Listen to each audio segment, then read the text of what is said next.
Most people are waiting for their life to change so they can feel gratitude, to feel abundance, to feel whole. You know, that's the old model of cause and effect, you know. So if you're living with emptiness, you're living with lack, you're living with pain, most people have been conditioned that something out there has to take away this emptiness or feeling inside of them. But if you believe that you're creating your life and you're living by lack, well, lack isn't going to create abundance, right? So then it makes sense then that you don't really actually create wealth, you generate wealth, you generate abundance. So the moment you start teaching your body emotionally what that future is going to feel like before it's made manifest, well, your body, as the unconscious mind, believes it's living in that future in the present moment. Now, it's a scientific fact that it's the environment that signals the gene. The end product from an experience in the environment is an emotion. So when you begin to embrace an elevated emotion, you're beginning to signal the gene ahead of the environment. What's the importance of that? Well, genes make proteins, and proteins are responsible for the structure and the function of your body. And the expression of proteins is the expression of life. So by you creating an elevated emotion and teaching your body what that future will feel like before it's made manifest, your body's starting to live in that future reality in the present moment. Now here's the key.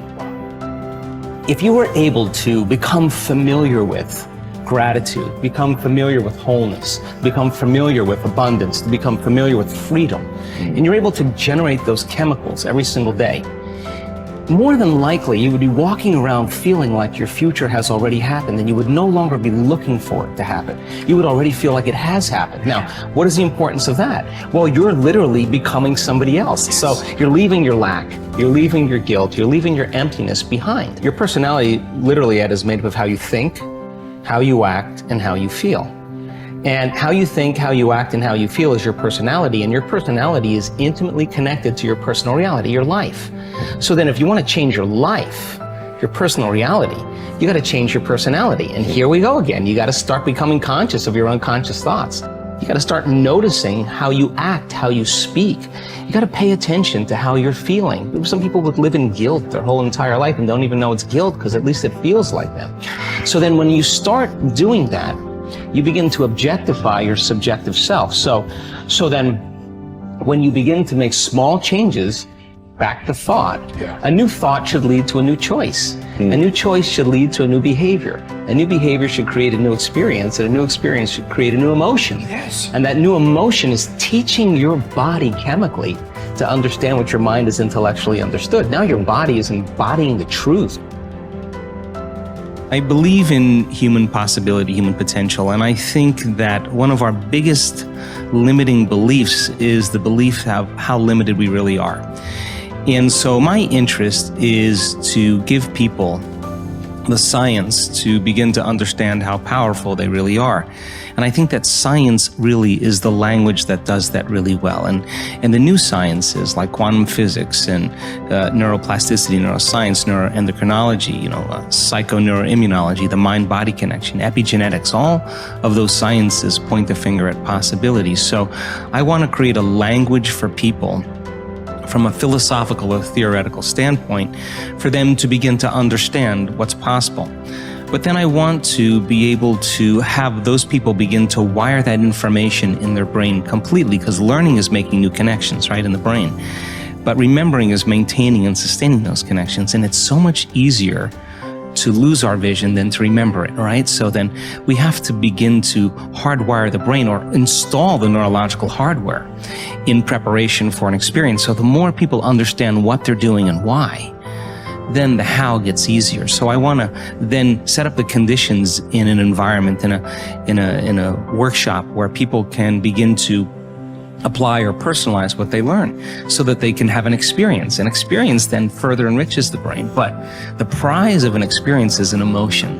And once you start feeling unlimited, once you start feeling abundant, once you start feeling worthy, now you're teaching your body chemically to understand what your mind has intellectually understood. So knowledge is for the mind and experiences for the body, and people begin to embody the truth, that philosophy. Now, if they can repeat it over and over again, it'll become innate in them. It'll become natural. Second nature will become easy. They'll begin to master that philosophy. So I want people to begin to understand that thoughts are very powerful. Feelings drive our thoughts, and that they can begin to create a better life for themselves once they understand some of these principles.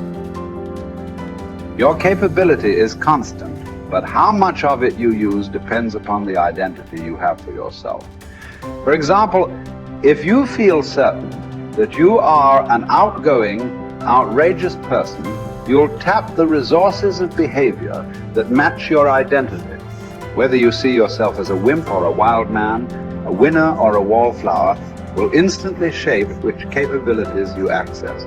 You may have read the book Pygmalion in the classroom, which details the dramatic change in students' performance when they become convinced that they are gifted. Time and again, researchers have shown that students' capabilities are powerfully impacted by the identities they develop for themselves as the result of teachers' belief in their level of intelligence. In one study, a group of teachers were told that certain students in their classes were truly gifted and to make sure that they challenged them to continue to expand. As can be expected, these children became the top achievers in their class. What makes this study significant is that these students had not actually demonstrated higher levels of intelligence. And in fact, some had previously been labeled poor students. Yet it was their sense of certainty that they were superior, which had been instilled by a teacher's false belief, that triggered their success. The impact of this principle is not limited to students. The kind of person other people perceive you to be controls their responses to you. Often this has nothing to do with your true character. For example, if a person sees you as a crook, even if you're an honest person and do good things, this person will search for the sinister motive behind your acts. What's worse is that after making a positive change, we often allow others in our environment who have not changed their image of us to anchor our own emotions and beliefs back into our old behaviors and identities. We all need to remember that we have tremendous power to influence the identities of those we care about most. The best effect of fine persons is felt after we have left their presence. Ralph Waldo Emerson. We all will act consistently with our views of who we truly are, whether that view is accurate or not. The reason is that one of the strongest forces in the human organism is the need for consistency. Throughout our lives, we've been socialized to link massive pain to inconsistency and pleasure to being consistent. Think about it. What labels do we attach to people who say one thing and then do another, who claim to be one way and then behave another? We call them hypocritical, fickle, unstable, unreliable, wishy-washy, scatterbrained, flaky, untrustworthy.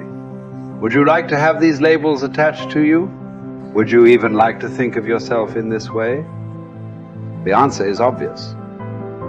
A resounding no as a result whenever we take a stand, especially a public stand, and state what we believe, who we are, or what we're about. We experience intense pressure to remain consistent with that stand, regardless of what that inflexibility may cost us in the future.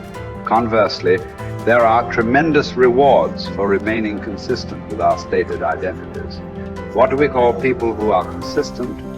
We use words like trustworthy, loyal, steady, solid, intelligent, stable, rational, true blue. How would you like to have people consistently use these labels to describe you?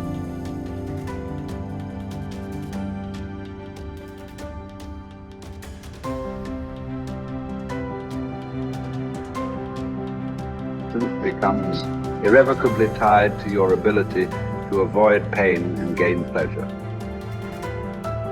Life is a game we are all bound to lose. The man who looks for the morrow without worrying over it knows a peaceful independence and a happiness beyond all others. Whoever has said, "I have lived," receives a windfall every day he gets up in the morning. Confronting the worst case scenario saps it of much of its anxiety, inducing power. Happiness reached via positive thinking can be fleeting and brittle. Negative visualization generates a vastly more dependable calm. It is a ridiculous thing for a man not to fly from his own badness, which is indeed possible, but to fly from other men's badness, which is impossible. Hour by hour resolve firmly to do what comes to hand with dignity and with humanity, independence, and justice. Allow your mind freedom from all other considerations. This you can do if you will approach each action as though it were your last, dismissing the desire to create an impression, the admiration of self, the discontent with your lot. See how little man needs to master for his days to flow on in quietness and piety. He has but to observe these few counsels, and the gods will ask nothing more. When force of circumstance upsets your equanimity, lose no time in recovering your self-control, and do not remain out of tune longer than you can help. Habitual recurrence to the harmony will increase your mastery of it. If you apply yourself to study, you will avoid all boredom with life. You will not long for night because you are sick of daylight. You will be neither a burden to yourself nor useless to others. You will attract many to become your friends, and the finest people will flock about you. Life is neither a glorious highlight reel nor a monstrous tragedy. Every day is a good day to live and a good day to die. Every day is also an apt time to learn and express joy and love for the entire natural world. Each day is an apt time to make contact with other people and express empathy for the entire world. Each day is perfect to accept with indifference all aspects of being. Perhaps struggle is all we have because the God of history is an atheist and nothing about his world is meant to be. So you must wake up every morning knowing that no promise is unbreakable, least of all the promises of waking up at all. This is not despair. These are the preferences of universe itself. Verbs over nouns, actions over states, struggle over hope. And here are two of the most immediately useful thoughts you will dip into. First, that things cannot touch the mind. They are external and inert. Anxieties can only come from your internal judgment. Second, that all these things you see will change almost as you look at them, and then will be no more. Constantly bring to mind all that you yourself have already seen change. The universe is change. Life is judgment. Each of us is impermanent wave of energy folded into the infinite cosmic order. Acknowledgement of the fundamental impermanence of ourselves unchains us from the strictures of living a terrestrial life stuck like a needle, vacillating between the magnetic pull of endless desire and the terror of death. Once we achieve freedom from any craving and all desires, and we are relieved of all titanic fears, we release ourselves from living in perpetual distress. Once we rid ourselves from any impulse to exist, we discover our true place in the universal order. The composition of our life filament is exactly right when we accept the notion of living and dying with equal stoicism.